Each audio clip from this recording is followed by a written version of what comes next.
Everybody joining me right now talking SEC. This is part one of the SEC Bowl preview. I am joined by Kevin McGuffey. You can check him out over on Last Word on College Football. Does a great job keeping us updated on the bowl projections throughout the year, and also a great job covering the Kentucky Wildcats. And Kevin, as always, it's a pleasure to have you on the show. Well, thank you, Phillip. It's great to be on. I really appreciate it. And as I said, it's the quote, the most wonderful time of the year now. It's bowl season, so we have approximately 6,022 games over the next month, and I'll probably try to watch as much as every one of the games as possible. So I will too. It felt weird this past Saturday. I mean, we had Army Navy and there were some FCS playoff games on, but it just felt weird. You know, you're used to every single week of having just a load of games, and then you just have really the one in the Heisman Trophy thing. So it was a weird Saturday, just not having games on all day as we've been used to the last couple of months. Oh, absolutely. And I full disclosure, I checked out just a little bit of the Army Navy game just to see who was winning, and then I watched. Or basically, I tuned in at about 8:55 in the Heisman ceremony. Skipped the beginning. I mean, it was pretty obvious he was going to win, but still, that's they need to do some work on that show. Anyway, this is my opinion, because literally you can tune in at 8:55 and not miss anything. So, but yeah, somebody asked me, said, did you watch it? I said, kinda. I was at Dairy Queen with friends and they had a TV on. It was muted, so I glanced up there from time to time. So, I was like you. I just saw who ended up winning the thing. But, that was pretty much it on that one. And, we got 13 SEC teams playing bowl games, so we're doing this in a two-part podcast. The second half will be on Friday. You'll get that podcast. And 13 and 14 teams get in. So congratulations to those 13 teams. And I hope Vanderbilt did well during finals week. That's right.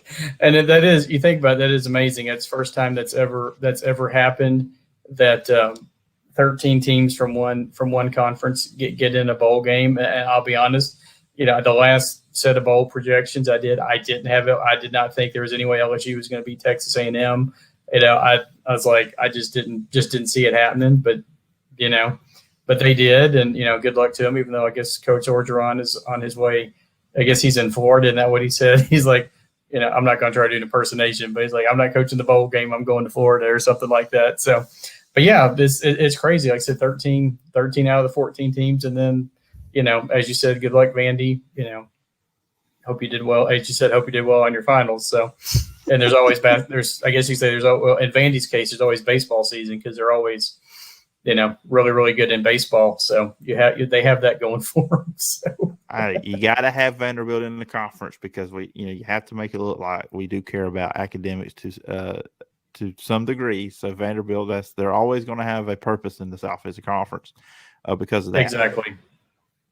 With 13 teams getting in, just kind of like a roundabout, thinking about this, is that make the conference look good, or in a way does it make it look mediocre? Because we got a lot of 66 teams that made bowl games this year. So it's is it like the conference pretty much cannibalized itself, or we just have a whole I think it's kind of open discussion, I think, on that. I think that's a very good point. As you said, if you're the league, obviously you want to say, hey, look, we got 13 teams in the bowl game, but then you take a deeper look and it's like, yeah, but they were, like 4 teams for 6-6 and, kind of not back their way into bowl games. But, you think about it, they even added a bowl game this year because there was 41 games and there was 84 teams that won 6 games or more. And so instead of having 2 teams left out, they just added another random bowl game. And so that everybody that won 6 games, could make a bowl. You could, say your participation trophies, whatever.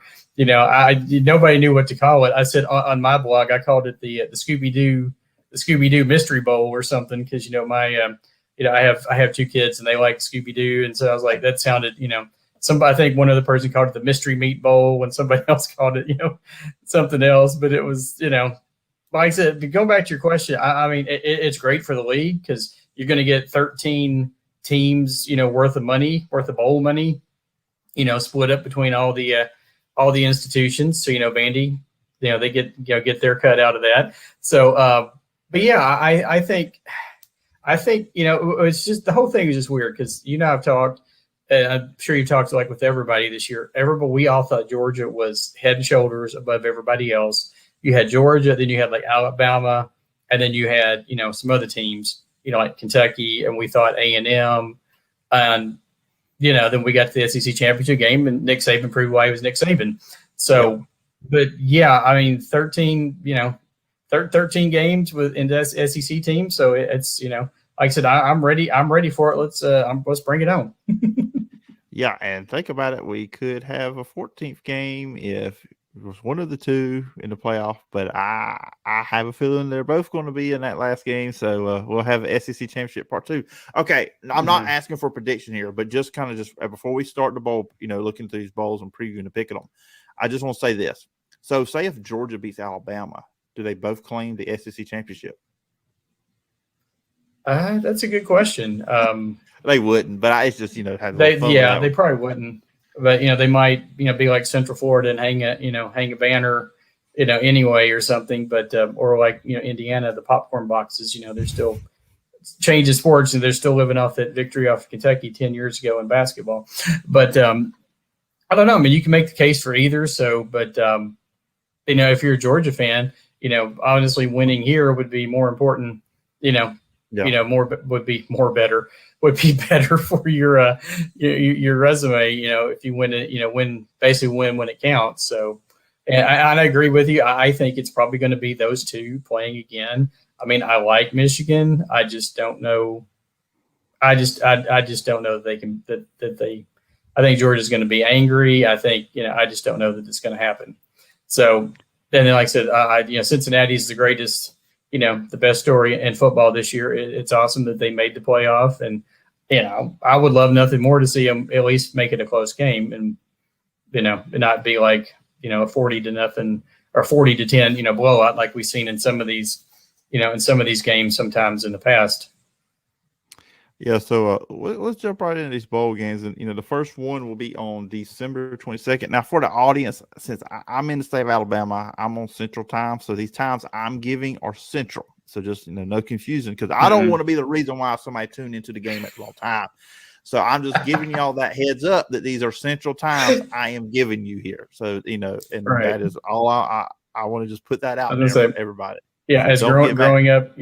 Yeah, growing up, we used to call it slow time. So, in the Eastern time zone, my parents, grandparents, and living in Kentucky here, they used to call it, that's 7 p.m. slow time, or whatever. So I don't know why that popped into my head, but anyway, but I'm with you. Yeah, whatever time works for you works for me. So. We'll go with the time zone the host is in. But the first one is on December 22nd. We have 6-6 Missouri playing 8-4 Army. Army is a 3.5-point favorite here. And what I take from this, we know what kind of offense Army runs, the triple option. They're going to run it a lot. Missouri could not stop the run all year. Now, they got Tyler Beatty, and as far as recording, I have not seen anything that he's opting out, and one of the more underrated players in college football this year, not just the SEC college football. This is the first one, and you will say SEC versus an Army team. You say the SEC should have the advantage here, but, Missouri couldn't stop the run all year. So, I honestly, part of me wants to lean Army in this one.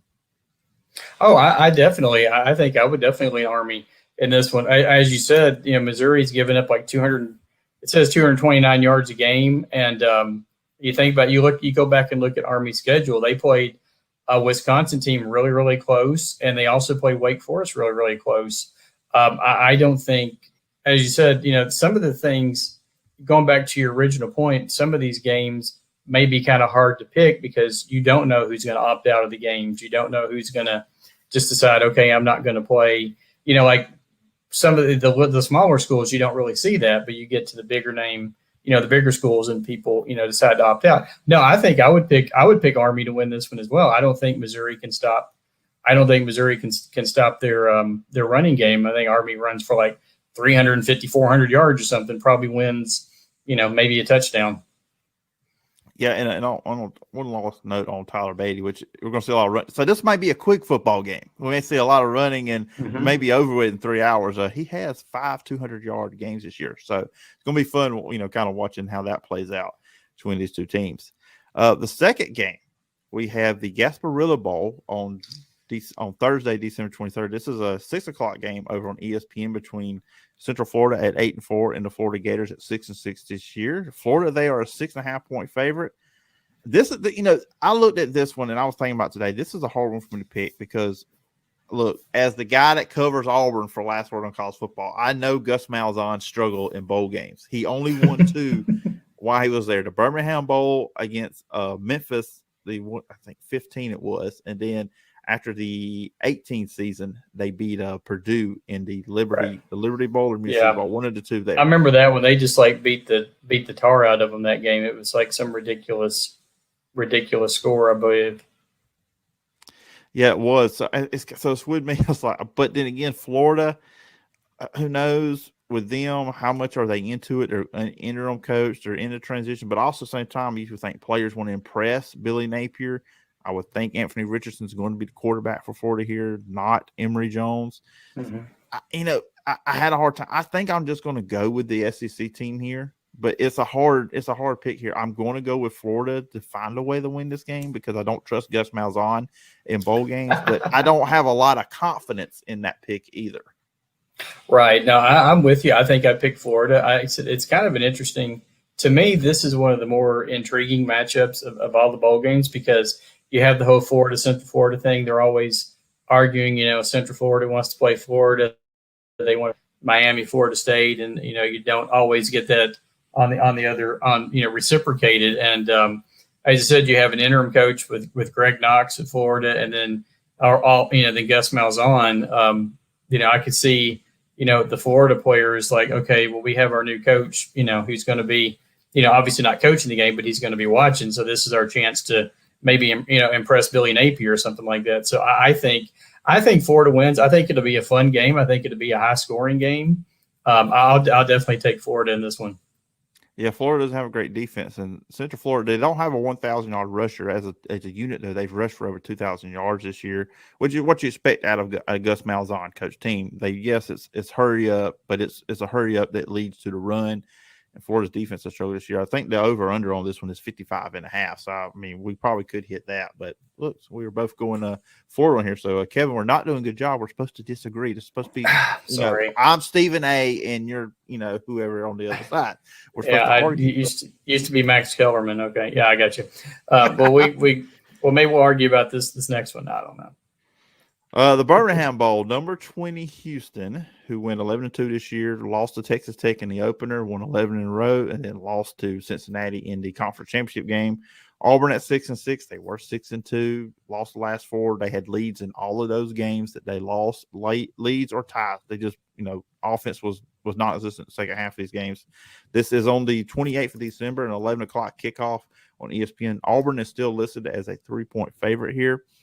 And, I'm leaning Houston here because it's just the way Auburn ended the season. A lot of questions circling the program. As this recording, they do not have an offensive coordinator name yet. We'll see what happens with there. I've been kind of wondering what's been going on with Harsin during this time because his name been mentioned for Washington and Oregon. And look, Houston's actually pretty good defensively. Now, Auburn, obviously, the Bo Nix news on Sunday night. And then Sunday night, they thought Tank Bigsby was hitting the portal, but he is not. He will be returning, so that's big for Auburn. Hopefully, I can get the run game going with him here. As much as, like I said, I am the Auburn rider for Last Word, so my Auburn friends might be mad at me for this one, but I think Houston's going to win this game. And then we'll have to see what Harsin does going forward. Well, see, I thought this is going to be the one where we're going to disagree because I'm going to pick Houston as well. I think they're just – honestly, I think they're just the better team. Houston's somebody that I had been very, very impressed with this whole season. You look at their schedule. Their first game they lost to Texas Tech. The game they played at the Houston Texans Stadium, and then they rolled off 11 wins in a row before they lost to Cincinnati. In the AAC championship game. A lot of people are picking Auburn. They think TJ Finley. Maybe based on what he did in the Alabama game. I just don't see it. I think Houston's a better team, and I think Houston gets the win. So, I guess we'll try to argue on the next one. TJ Finn. Auburn's going to do something there. Obviously, now with Bo Nix hitting the portal, they're going to find a quarterback, and that's going to be Right. that's going to be the big thing, because I just don't think you can go into next season with TJ Finley as your starting quarterback. They've got a freshman, Demetrius Davis. Didn't see any playing time this year. They've got an incoming freshman as well. But this should be the last start for TJ Finley on the Plains in the Birmingham Bowl. Right. But we'll, that's a different conversation for me to have at a different point here on the show. Like next up, and you mentioned Texas Tech, and I told you off the air, I am really looking forward to this game. This one right here, I think could get saucy, could get nasty, and it's all because of Mike Leach. And that is the Liberty Bowl, also on the 28th, 5:45 kickoff over on ESPN. It is Mississippi State at 7-5 taking on 6-6 Texas Tech. Of course, Mike Leach, the former head coach of Texas Tech back in 2009 when he got fired over the Adam James controversy with a concussion. People, I really encourage you to Google that. Look on Wikipedia, the history between Mike Leach, Texas Tech. Texas Tech's interim coach, Sonny Cumbie, played for Mike Leach at Texas Tech. That adds to it. Now, Mississippi State, they are an 8.5-point favorite in this game. So I just feel like I'm going to go with Mississippi State, because I just know Mike Leach is going to be so into this matchup. He is going to want to embarrass Texas Tech, because he believes they still owe him some money from a contract that he didn't get some money from. So I just feel like there's going to be a vendetta in this game. I like Will Rogers at quarterback. Mississippi State has a good defense that doesn't get talked about a lot. Their defense is pretty solid too, and I just like Mississippi State here. I think Mike Leach is going to get some, in his mind, revenge on this former school.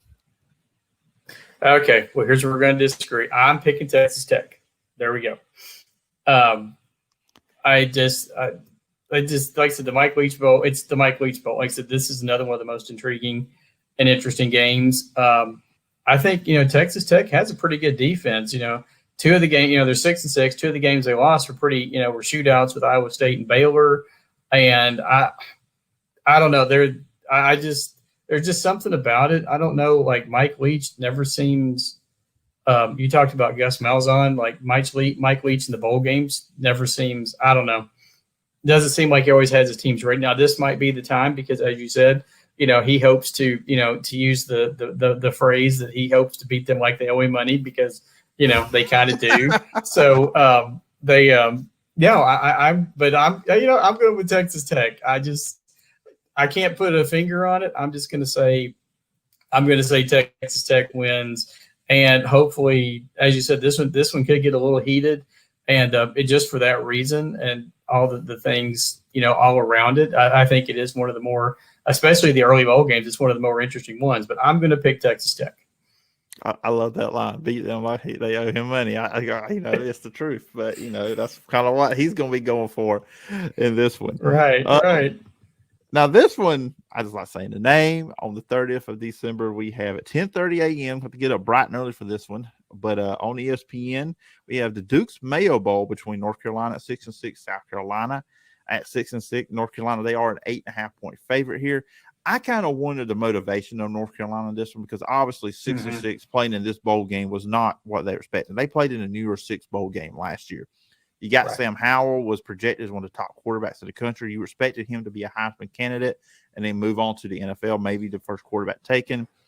Obviously not the season they won't. And then you look on the other side of South Carolina, they probably didn't expect to be here in the first year under Shane Beamer. And what a tremendous job he's doing, playing 3 quarterbacks this year, including one that was basically an assistant coach that you turned back into a college quarterback, Zeb Noland this year. I'm going to go with South Carolina here, just because I think I'm kind of curious about North Carolina's motivation for this game, and I think South Carolina is going to be all about wanting to win this one. Yeah, and the thing about it is North Carolina is on that list that you never want to be on at the end of the season, the most disappointing teams of the year. Because as you said, in my early bowl projections, I had them, as the ACC champion, honestly, based on what happened last year and having Sam Howell back and everything like that. I really thought that they were going to be a great team, have a great season. And as you said, they're going to, they ended up 6-6, and exactly what's the, it says right now that Sam Howell still plans on playing in the bowl game, but what if he decides, okay, hey, I still might be one of the top picks. Do I really want to play? Do I really want to risk it? And I'm with you. It would not surprise me to see South Carolina win. The job that Shane Beamer did down in Columbia is just, in my opinion, just nothing short of amazing this year. The fact that he got that team to 6 wins, as you said, with dragging a graduate assistant out of off the sidelines, putting him in a quarterback, because he still had some eligibility. You think about, and I think they played, if you look at their schedule, they played really, really well down the stretch, and which is the complete opposite of what North Carolina did. You think, they had the game, they beat the game where they beat Florida, basically, where we all kind of figured that was going to be sooner or later, that was going to be the end for Dan Mullen. And then, of course, you probably don't want to talk about it, but they did beat Auburn. And, like I said, they have some decent wins on their schedule this year. I just think, as you said, just agree with you again, but I just wonder what the motivation is for North Carolina.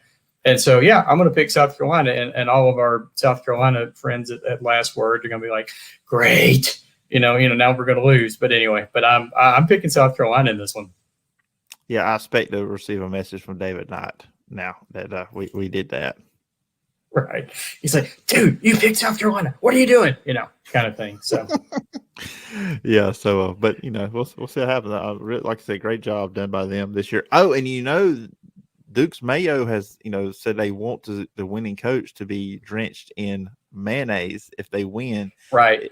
And send the money to a charity. Now, I think Shane Beamer said he is not a big mayonnaise fan, but if it goes to a good charity, he's all for it, and it means they've won the game. Now, I don't see Mac Brown as one that would take the mayonnaise bath. No. So that's another reason for us to want South Carolina to win, just to see that on the field. Right. And, of course, if you go back earlier in the season, obviously Kentucky, no disrespect to the Mayo Bowl, but Kentucky kind of outplayed, making that game this year. You go back to the thing with Will Levis, Kentucky's quarterback, the beginning of the year where he was eating the banana, and then he was on the show with Alyssa Lang on the SEC network. And remember, they ate the thing with the Duke's Mayo. And so, of course, UK, those folks would have loved to have UK there just because of that. But yeah, I could totally see Shane Beamer, taking part in that. Why not? It's, you win a bowl game, why not have fun? Have fun with it. That's the whole purpose of it. So, but yeah, absolutely. I'm going with South Carolina, and we'll see. Maybe we'll disagree on this next one. I don't know. We'll see. We'll see. And that game is the Music City Bowl, also on December 30th at 2:00 on ESPN. Tennessee Volunteers went 7-5 this year against Purdue Boilermakers, who went 8-4 this year with a couple big upsets over Michigan State and also Iowa, who were both Iowa was number 2, Michigan State was number 3.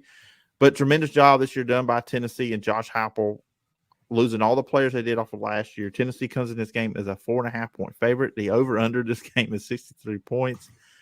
Okay, I'm going to admit something. I came into the season no high expectations for Tennessee.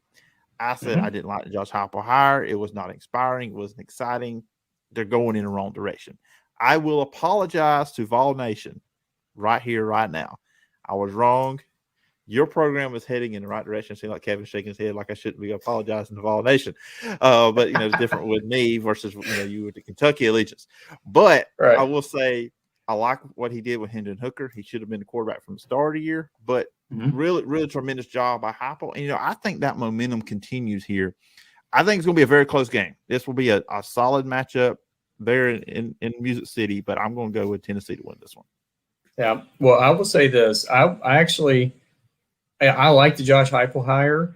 I just thought Tennessee was going to be so bad this year, and maybe just the Kentucky in me coming out. We just hoped Tennessee was going to be bad because honestly, it's the second time in 4 years that they've cost a loss to Tennessee, cost Kentucky probably a New Year's Six bowl. But I agree. I just thought they had lost so many players. All the transfers.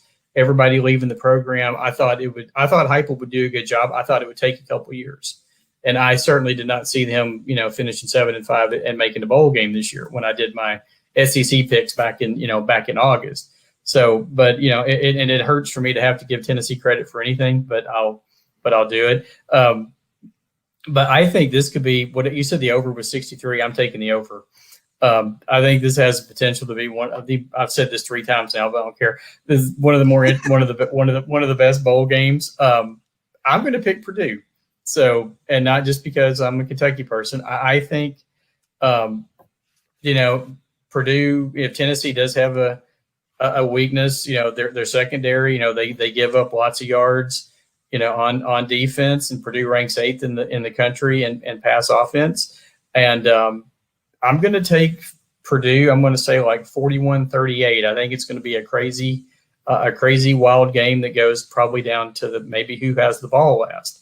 So, but I'm going Purdue in this one. So, apologies to Mike Laval from Last Word on College Football for picking, but he probably expects me to pick against Tennessee, so it's okay. Well, if he's mad, he knows where to find you. So that's right. It's very, very easy to do.